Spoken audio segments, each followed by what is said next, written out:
Magandang gabi mga kababayan. Ngayong Sabado ng gabi, November 8, 2025. Narito po ang pinakahuling ulat ukol sa lagay ng panahon. Ito po ay mula sa opisyal na datos ng PAGASA at ako po ay isang independent weather forecaster na nag-uulat batay lamang sa kanilang impormasyon. Ayon sa pinakahuling bulletin ng PAGASA, ang sentro ng mata ng Typhoon Uwan ay huling namataan kaninang alas 4 ng hapon, nasa layong 575 kilometers east ng Catarman, Northern Samar, or 620 kilometers east ng Virac, Catanduanes. Taglay ni Uwan ang maximum sustained winds of 150 kilometers per hour malapit sa gitna at gustiness reaching up to 185 kilometers per hour. Kumikilos ito pakanluran-hilagang kanluran sa bilis na 30 kilometers per hour. Patuloy pong lumalakas ang bagyo habang papalapit sa silangang bahagi ng Bicol Region. Inaasahang tatawid ito sa Catanduanes bukas ng umaga at posibleng maglandfall sa pagitan ng Northern at Central Aurora Province sa Linggo ng gabi o Lunes ng madaling araw. Matapos tumawid ng kalupaan, posibleng lumabas ito sa Lingayen Gulf o coastal waters ng La Union sa Lunes ng hapon.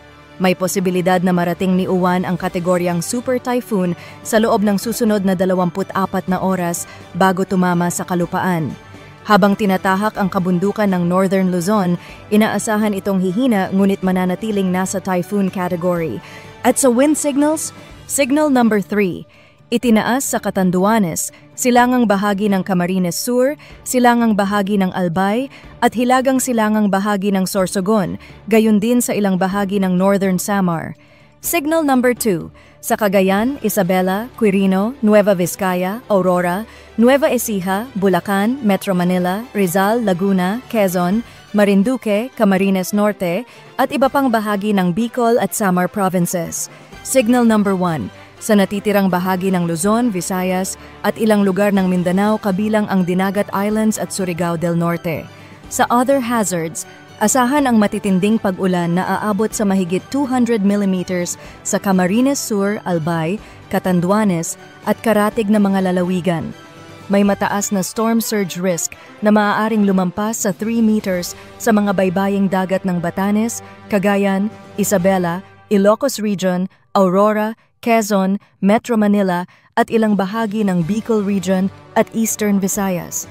Apektado rin ng gale warning ang halos lahat ng karagatan sa Luzon at Visayas kung saan ang taas ng alon ay maaaring umabot sa 14 meters sa silangang baybayin ng Catanduanes. Muli, ito po ay batay sa opisyal na datos ng PAGASA. Ako po ang inyong independent weather forecaster, nag-iiwan ng paalala. Manatiling alerto, maging handa, at huwag kalimutang mag-monitor sa mga susunod na update.